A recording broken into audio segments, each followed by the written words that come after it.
Welcome back to the Today with Tally podcast, folks. Our next guest is an aspiring master chef and U.S. Army veteran. But first, hello, friends, and welcome to another exciting episode of Today with Tally. The mission and goal of this podcast is to bring an engaging conversation that will add value to the lives of everyday people. We will inspire, encourage, educate, and tell the stories of America's finest men and women in an effort to motivate you to live your life to its fullest potential. Be sure to follow us on social media and search Today with Tally. Be sure to subscribe, follow, and share the program as well. Ladies and gentlemen, your host of the evening, Mr. Brian Tally. U.S. Army veteran Chris Grose has held every position in a restaurant, from being a line cook to a head line cook to a sous chef to an executive chef. Now, Chris Grose is now on a mission to open up his own business and become a personal chef, and to really bring in that fine dining experience to those folks that are looking for a personal chef. And with that, we are honored to be joined by U.S. Army veteran and chef Grose. How are you, sir? I am doing well. How are you doing today, Tally? Like I like to say every day, another dollar. Hey, 1% better, just day to day, man. Absolutely. Yes, sir. I want to start off with this. You are a devout Christian. I know that's very important to you. You're a husband, you're a father, you're a U.S. Army veteran, and you are a chef. And you're a chef on a mission. Tell us a little bit about yourself, Chris. So, on the chef side and on the being a devout Christian side, I grew up with following my mom around the kitchen pretty much from the time I could crawl. So I learned how to cook at a very young age. So that was instilled in me early, even though I wasn't on the path to be a chef yet.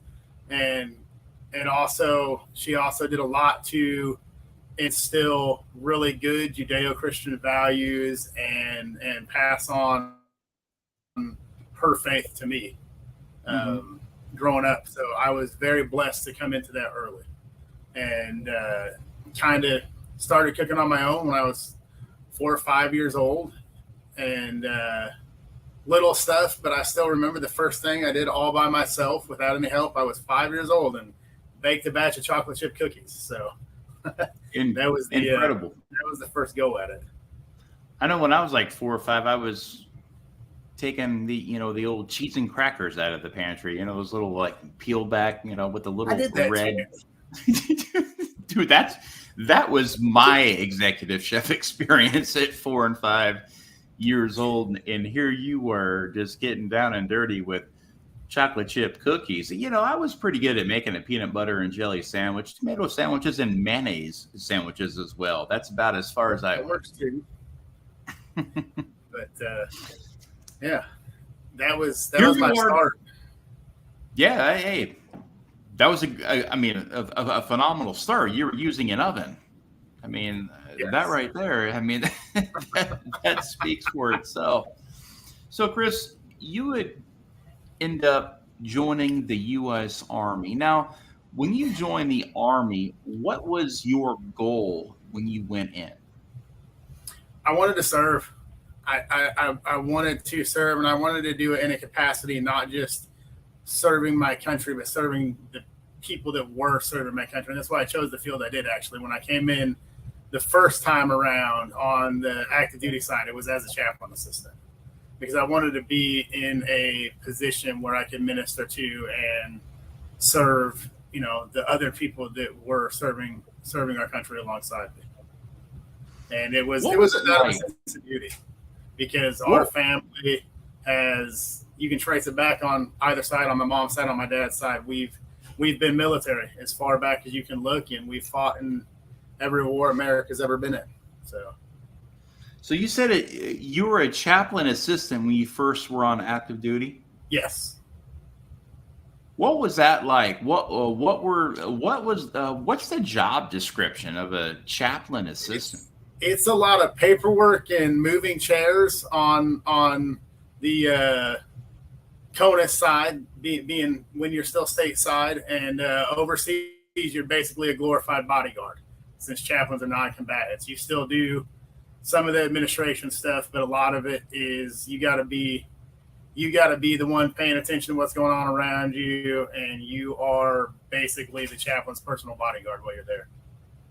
So, and you still minister to the soldiers and such. But Sure. Now, would you ever become a counselor and sit down with active duty troops that were going through some hard times, as a chaplain assistant? Yes. And it wasn't necessarily in an official capacity because I was the assistant, not the chaplain, but being in that role on certain things, both there was the fact that the confidentiality extended to me on certain things, but also a lot of times they would talk to me because I had the relationship there. They didn't feel all the time that they could talk to the chaplain, him being an officer and them not necessarily being close with him. So yeah, there were a lot of times that I talked to a lot of people in some tough situations.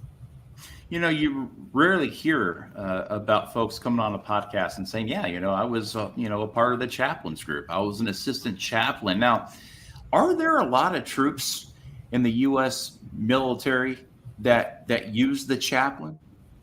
Yes. I think, unfortunately, less so than there used to be. I think they need to push the culture back in that direction some because it's a useful tool. And it's not just, hey, you can come to us to talk to God, which obviously that's an excellent thing. I believe in God.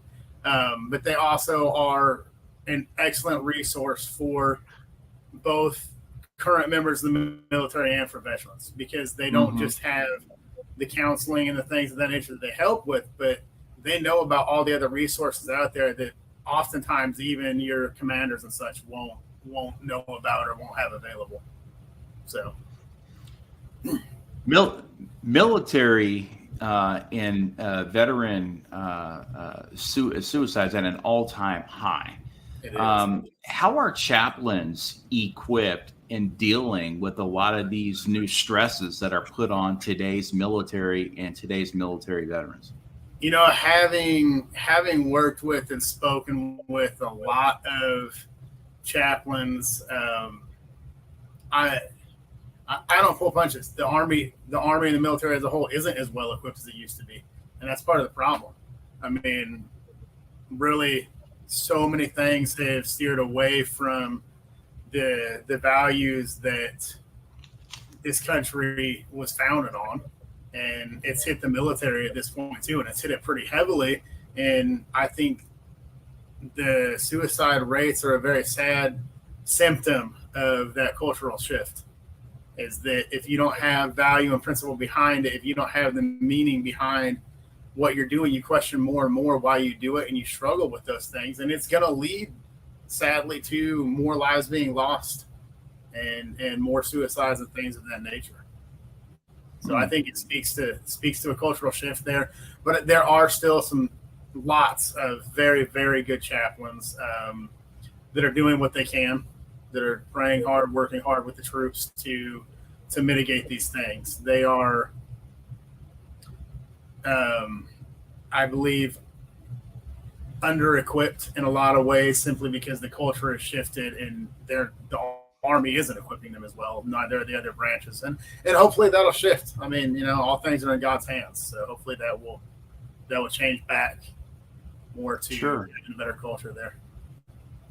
Sure. Now, I want to get into you being a chef. Now, you served active duty as a chaplain assistant, and then you got out and you joined the U.S. Army Reserves as a chef, correct? I did. So the way it worked is actually pretty amusing because I got off of active duty and said, okay, now I get to do what I want to do. Because after, I followed my mom around in the kitchen, and then I grew up landscaping, which you're quite familiar with, I know. But my brother started his own landscaping company when I was 11 years old, one of my older brothers. And I started working with him then. And when I got to be a teenager, it became a full-time job. So I was landscaping 50, 60 hours a week throughout my teenage years, and did that along with school, and then got in the Army in my early 20s and did that for several years and got out and said, hey, guess what? I finally decided what I want to be when I grow up.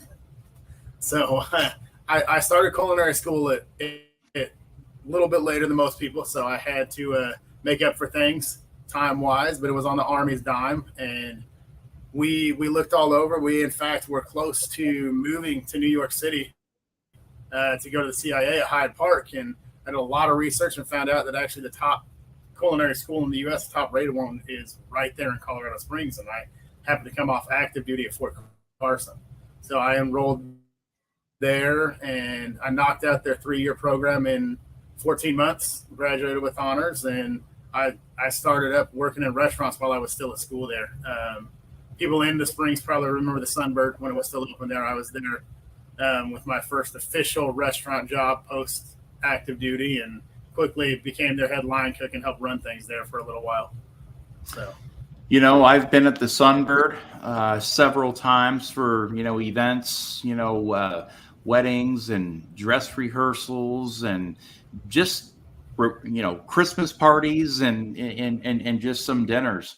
And I can tell you, that was the best view of Colorado Springs, man. It's the highest point.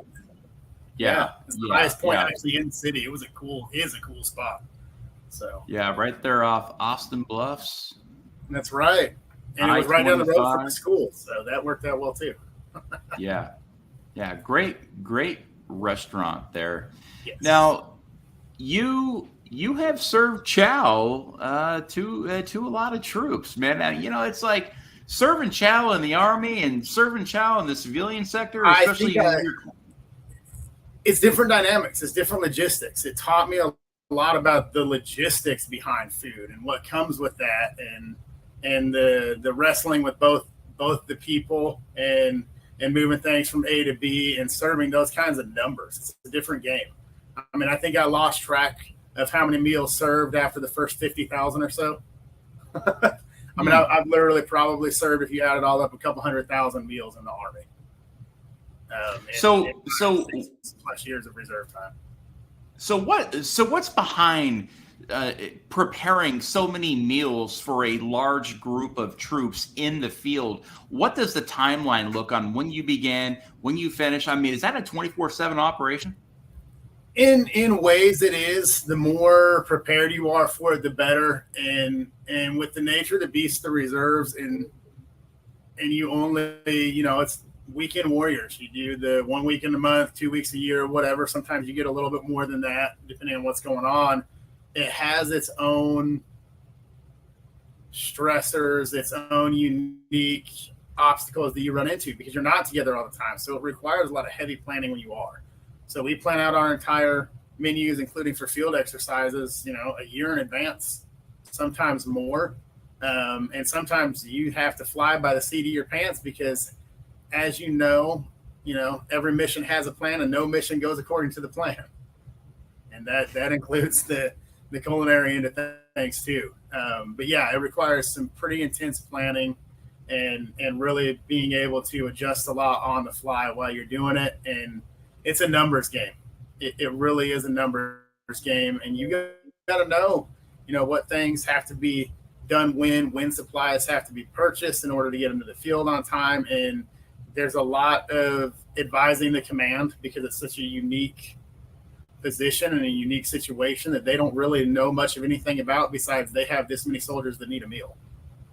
So, everybody always makes fun of, the food service guys, the guys that, that chow hall, you work in the kitchen, whatever, you're not a Marine or you're not, it's like, but dude, you are, and you have one of the most important positions in all the military because the troops got to eat. And if they don't eat, they can't fight, and they don't have that energy and that nourishment in their body for them to go on and do, some very, critical, thinking skills and, hand-to-hand type combat and be awake and be alert and be ready to go, it's like.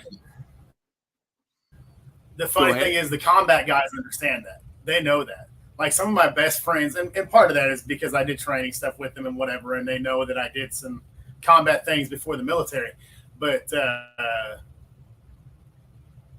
they understand that, they know that. So they always make friends with the cooks, they make friends with supply, and they make friends with admin because they know how it works. They understand that. They know that, those people make things happen for them. So the combat guys are actually usually the best ones at respecting and understanding what we do. And the corpsmen too. Yeah. Yes. For those, absolutely. Can't leave the Marines out. Yeah, for the 4 a.m. IVs. Yeah. Especially after a long night of soju and sake. Man, I've had some sake recently. I haven't had any good koju in a while, but now you are working your way up this food chain, if you will, ladder.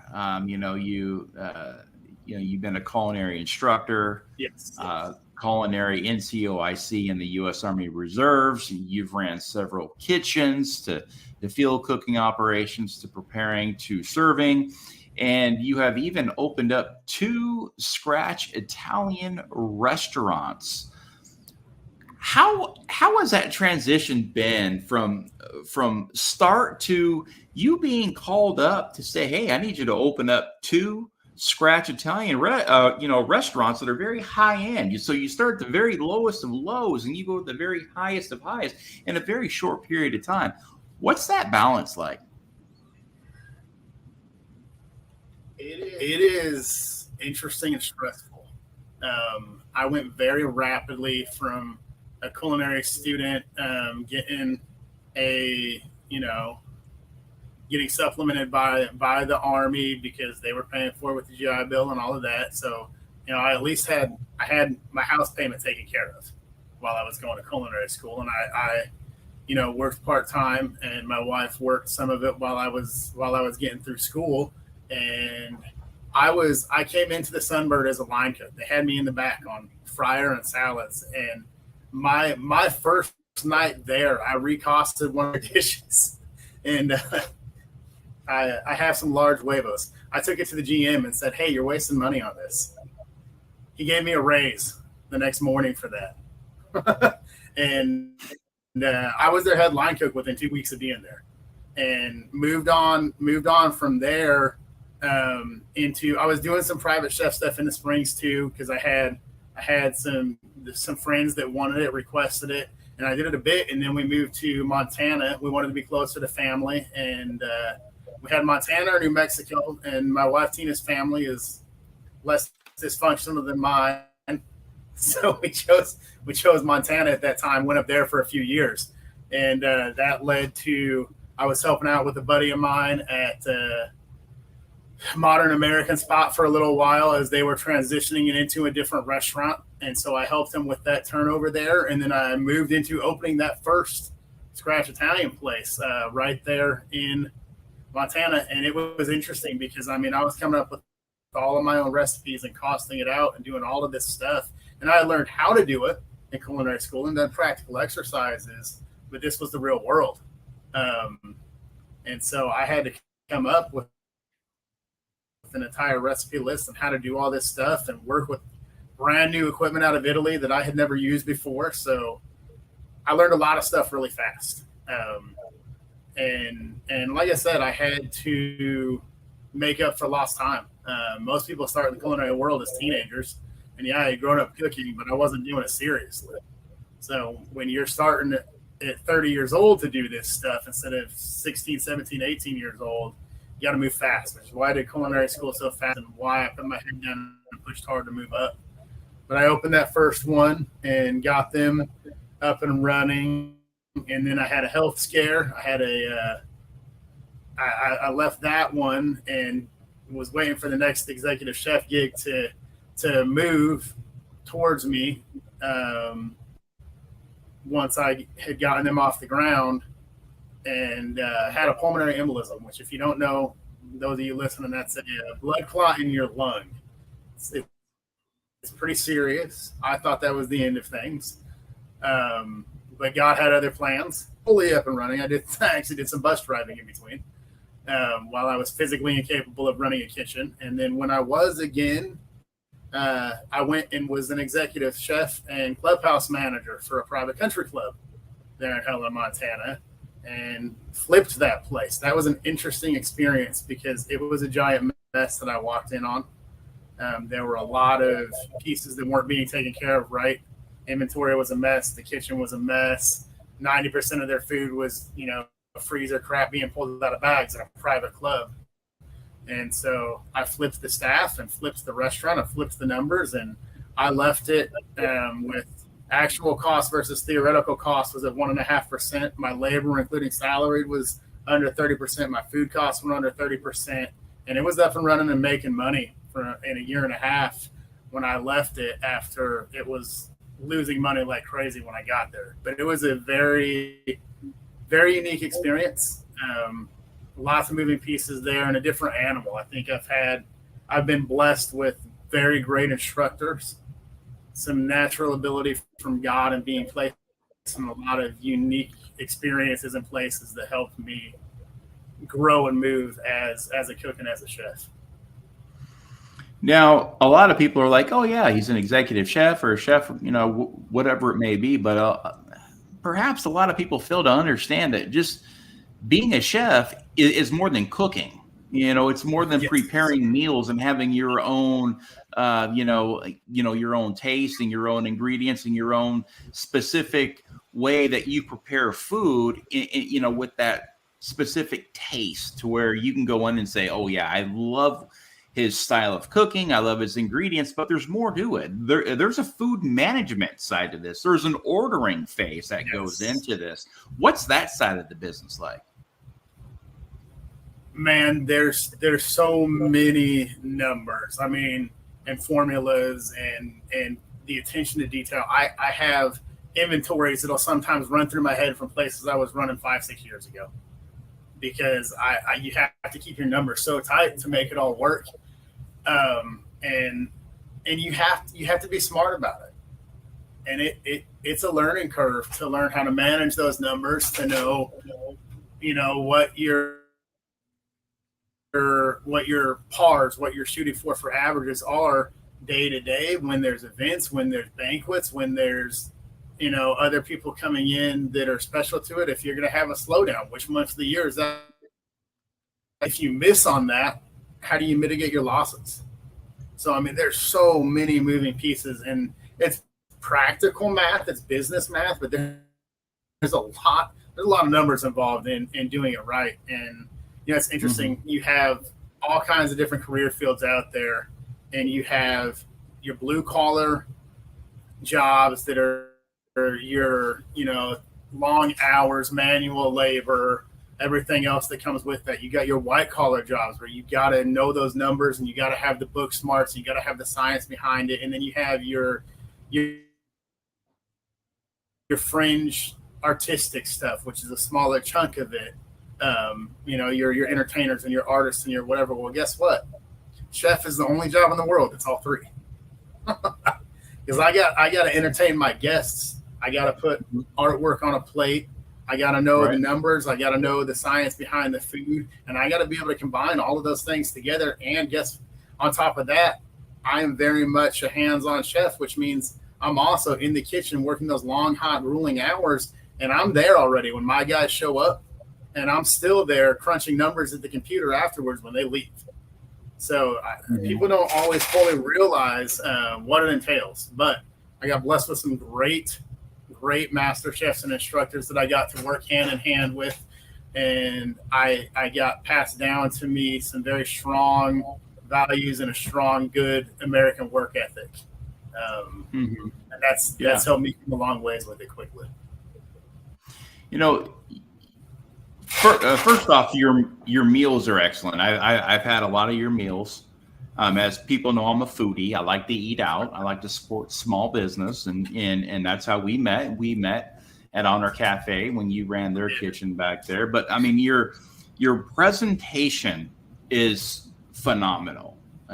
First off, and you also have this unique fusion that you use in incorporating different types of food to really get that palate going on a lot of these different food ideas. And again, it's all about that unique taste. You use fresh ingredients, And again, everything you do is, it's, once it's ordered, it's cooked, and then it's, prepared and, and served.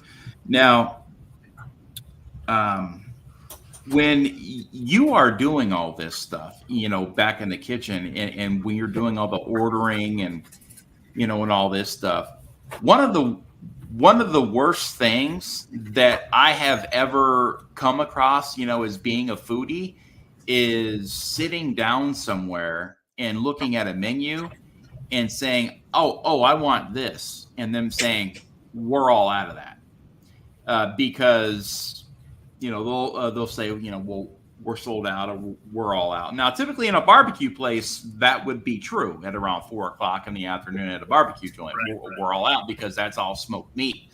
But when you go into to a typical restaurant, you sit down at noon, and you want to have lunch, and they say, we're all out of that. That means that there was some sort of an error that was committed or whatever that was done by the kitchen, because maybe they didn't guess right. How do you guess? How do you guess and order the right amount of food without over ordering the food and sitting on a bunch of food that's going to go old, or under ordering food? I mean, being in the restaurant business is one of the toughest business in the country, because people, it's one of those things that people will give you a shot, and if you if you don't impress them that first time, they'll never be back. And so you can't screw up. How does that happen? Like, how do you order everything correctly for it all to flow? Lots and lots of hard work and crunching numbers, and it's interesting when you're trying to do it when you first open a restaurant. I mean, I can speak for that. I've opened a couple of them. Man, it's some serious planning, and even sometimes then you get it wrong. And the biggest thing is the better you plan, the less of those circumstances you're going to have, because there's always going to be things that happen that are out of your control, which is why you have to control every single element that you possibly can. And it's so many moving pieces, so many different things that you have to account for. You got to figure out that there's an average of 8% waste, even if you're keeping it tight, on every single product that you buy. You got to know how much of what product gets used for which dishes. You got to know what dishes outsell the other ones. You have to know the shelf life of. I've ran scratch kitchens the entire time, other than a short stint where I was helping a buddy and was a kitchen manager at Chili's. Other than that, it's been scratch, which means I got to go know the different shelf life of every single sauce and every single element of every dish that's kept separately the entire time. So it's interesting. There's so many moving pieces to getting that right. But when you do, it's amazing, because the truth is, we're not selling food. You're selling an experience.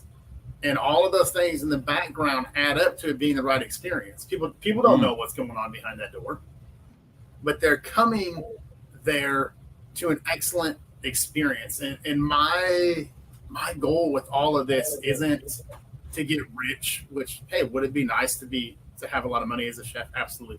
That's very rare. There aren't too many, Gordon Ramsays or Jamie Olivers or whatever out there. There really aren't. It's a very, very tough business that is tough to succeed in and do well at. But my goal with it is to make people happy with food. That's my thing. I want people to have a great experience, and I want them to be grinning when they eat my food. That's what I'm after.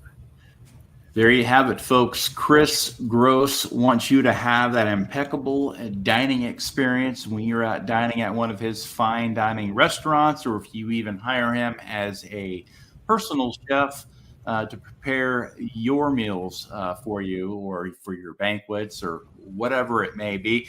Give me a quick 30-second break here. I'm going to go ahead and I'm going to give today's show sponsor a shout out, which is Rocky Mountain Electric, based in Colorado Springs, Colorado. Go figure. That's the same city that our guest went to culinary school in.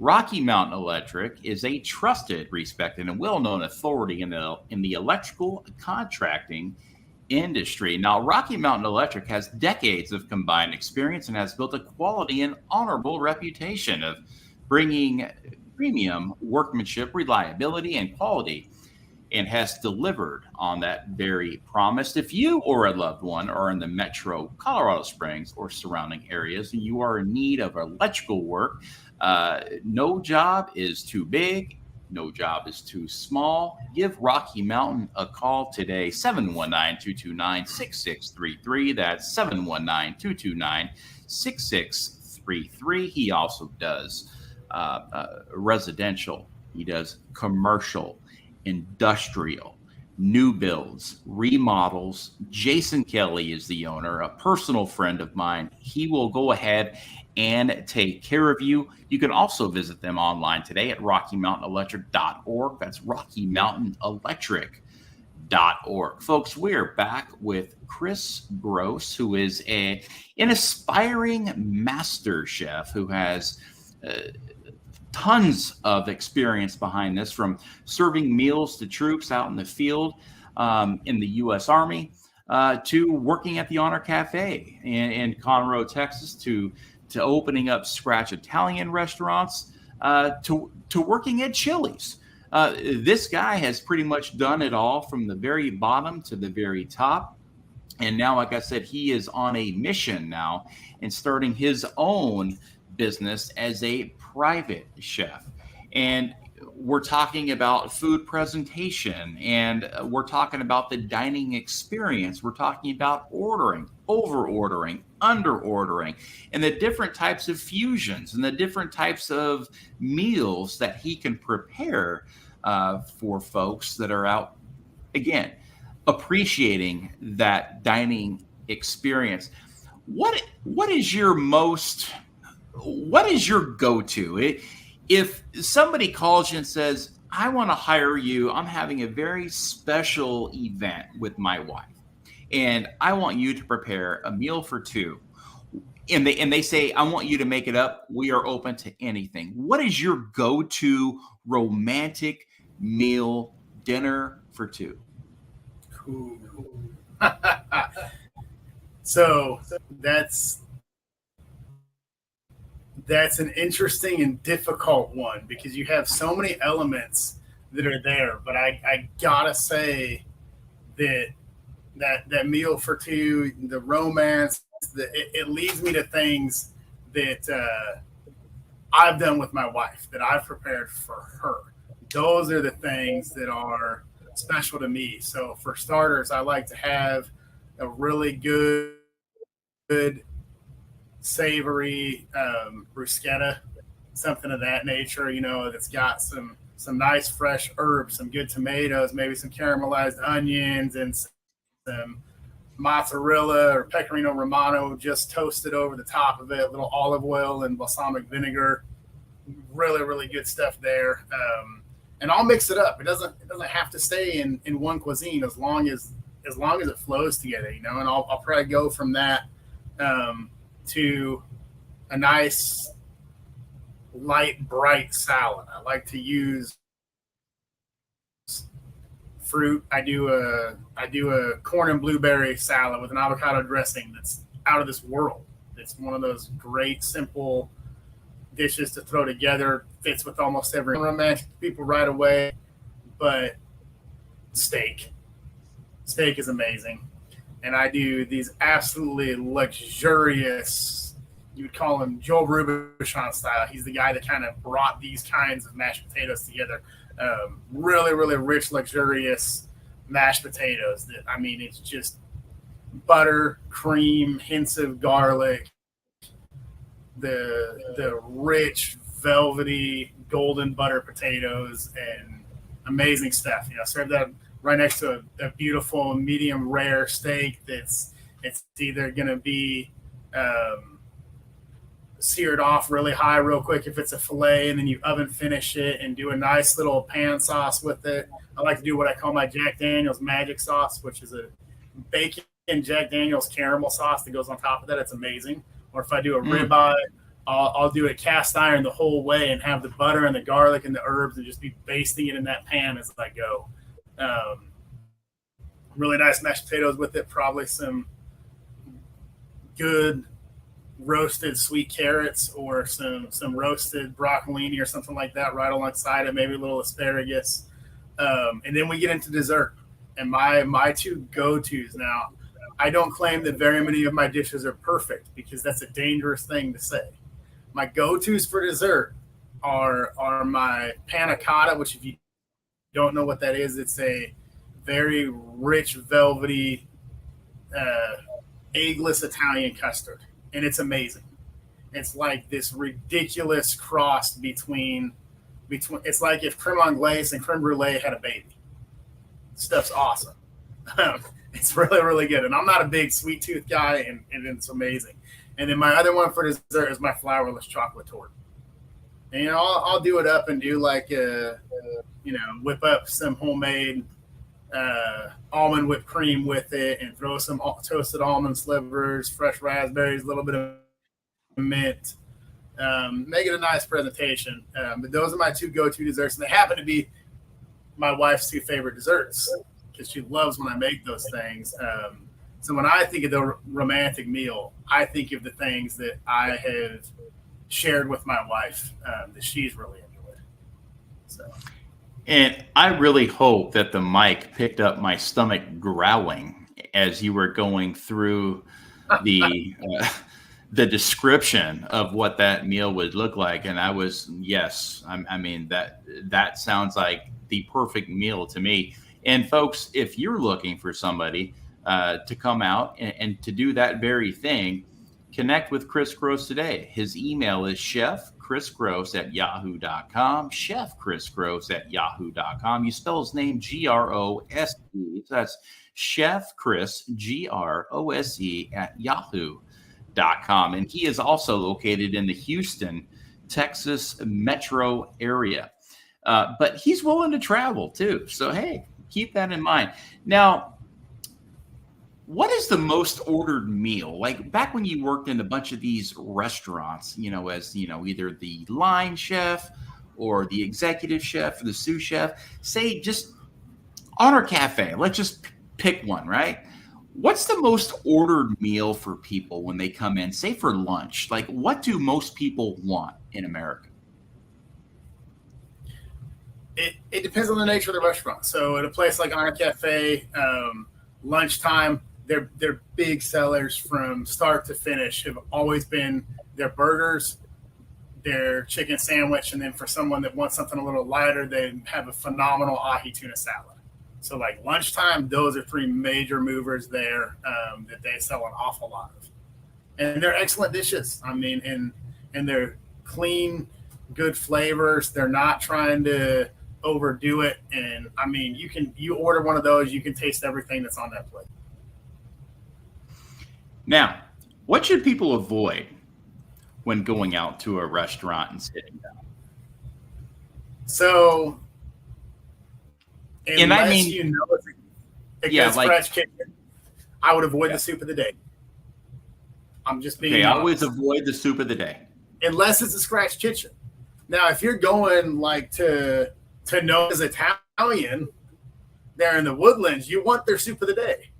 So it depends. But if you're just eating out at Chili's or it could be even a good local mom and pop, usually the soup of the day is the soup from 3 days ago. It's kind of how that works. And there's nothing wrong with that.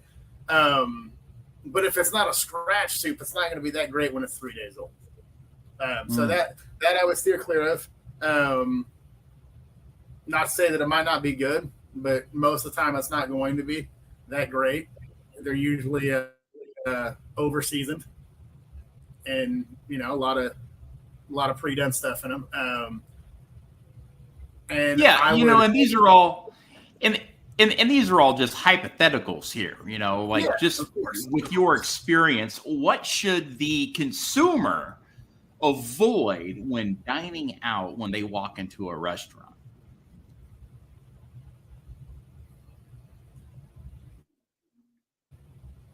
Do not order tomatoes on your hamburger if it's not a place known for hamburgers. Because they will have old tomatoes that they're throwing on that burger.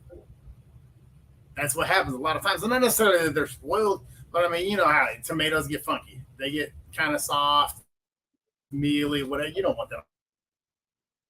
Mm-hmm.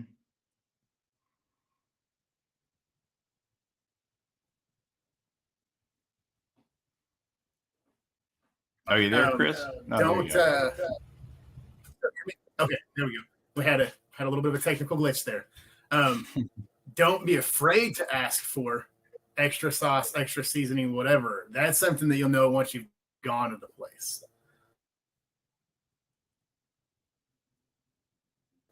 Or they might not salt their food. Now, me personally, when I put something on a plate, it should be perfectly seasoned.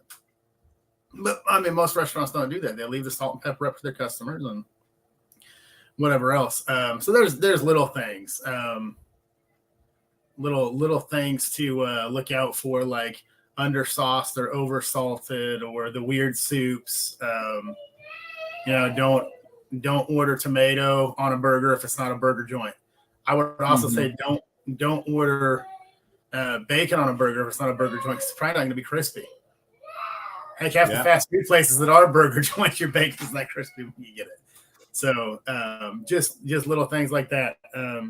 Don't order fish from a place that is not a fish place. Don't do it. It's a bad idea. Yep. So and little things like that. And I will say, it could be the best meal you've ever had in your life and be a terrible experience. So yeah, if the atmosphere and the service is bad, it'll kill it.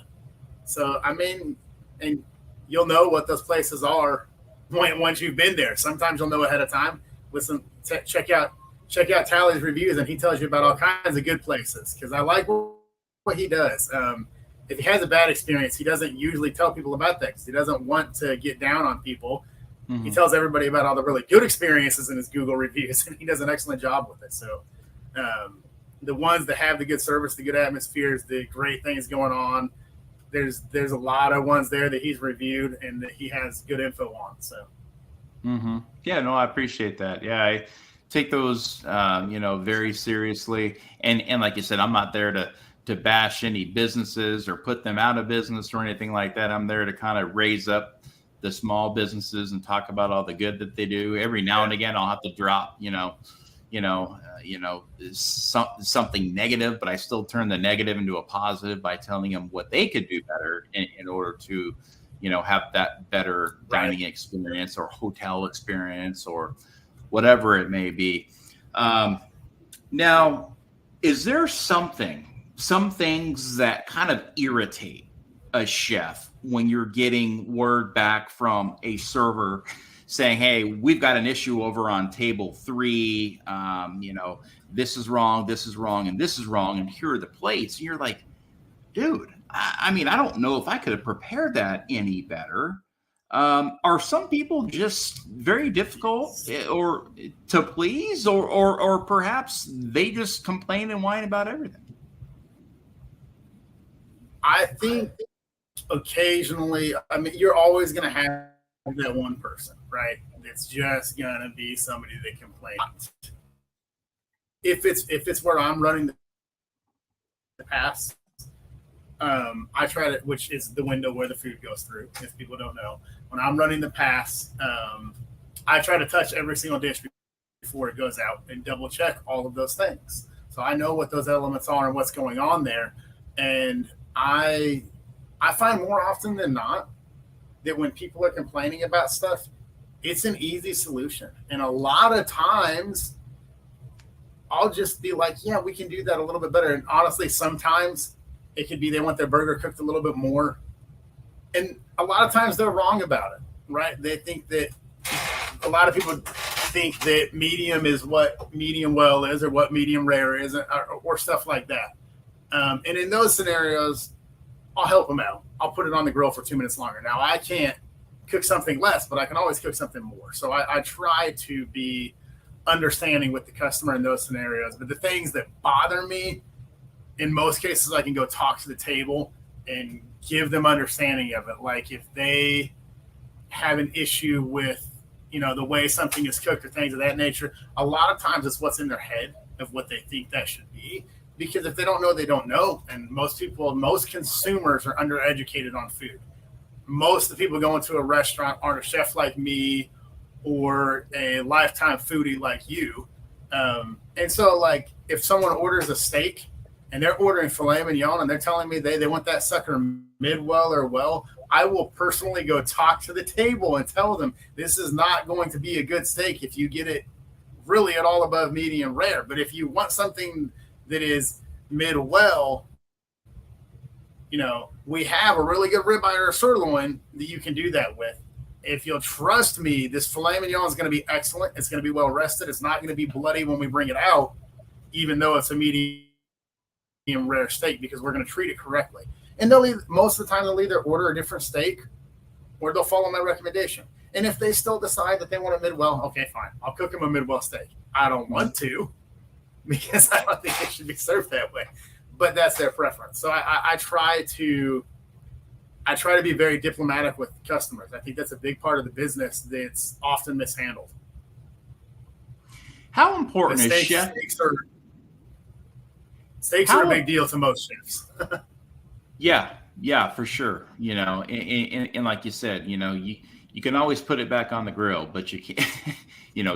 You can go this way, but you can't go that way. And if you got to go this way too much, you're just throwing a new steak on there, and then there goes your profit margins on restaurants, which is already small. And if you do that too many times in one night, you're losing money, and that's not always a good thing. That's never a good thing, especially for that restaurant. And then they're trying to make up profit loss by that 3-day-old soup. So guys, avoid the soup of the day. How important is chef interaction with customers that are on the floor? I think it makes a world of difference. I think it can shift a bad experience into a good one and a good experience into a great one. I have always been one, and you know me. I mean, anybody that's listening to this conversation can tell I am a very outgoing person, a people person. And man, I think it makes a world of difference, especially if it's an actual chef. And I don't say that to be down on people. There are a lot of people that aren't as well educated on things and wouldn't necessarily know, or if it's a kitchen manager at Chili's, they don't necessarily know what all is in that dish or what's going on with it, simply because it's a pre-done product. But a chef can go and share their knowledge with people and greet tables and just asking how they're doing, what they think of the food, and dropping a little bit of things about it, it adds to the experience.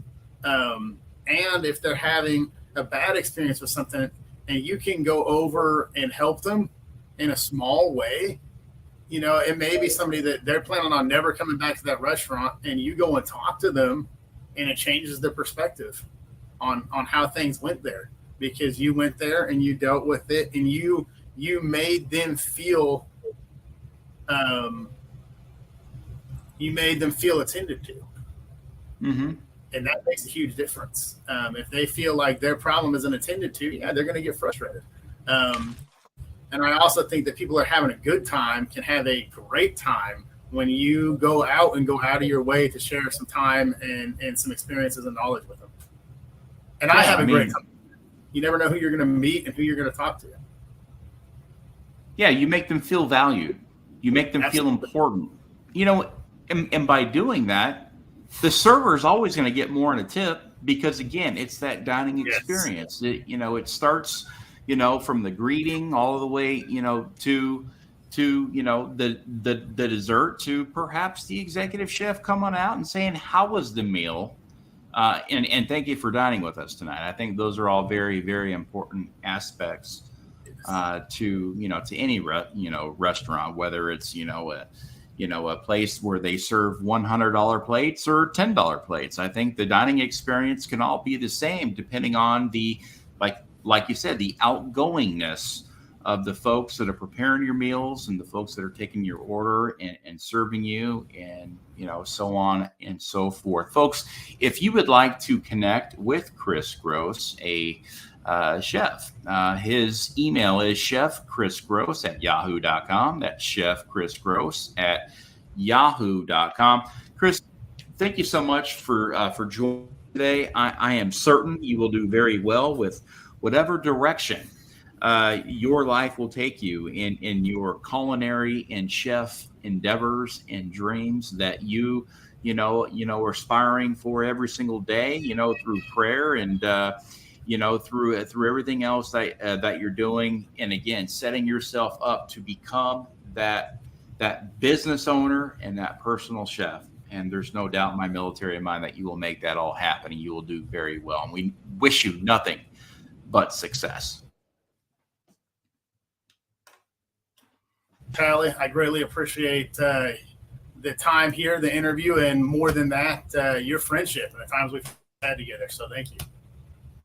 Hey, man, it's just as important to me as it is to you. You're a good man, and also thank you for your military service as well. Everything you're doing out there as well, even still in the reserves, and the amount of work that you put in behind the scenes every single day to take care of our nation's troops, is very admirable. And it's very honorable of you. Well, thank you. Folks, don't forget to subscribe to the program. I have made it so easy to follow the Today with Tally podcast. Folks, we're on Spotify, YouTube, Amazon Music, Google Podcasts, iHeartRadio, Facebook, and Twitter. Folks, always remember to stay inspired, stay encouraged, stay motivated, and always stay in the fight. Until next time, for Today with Tally podcast, this is Brian Tally. Good night, Semper Fi, and God bless.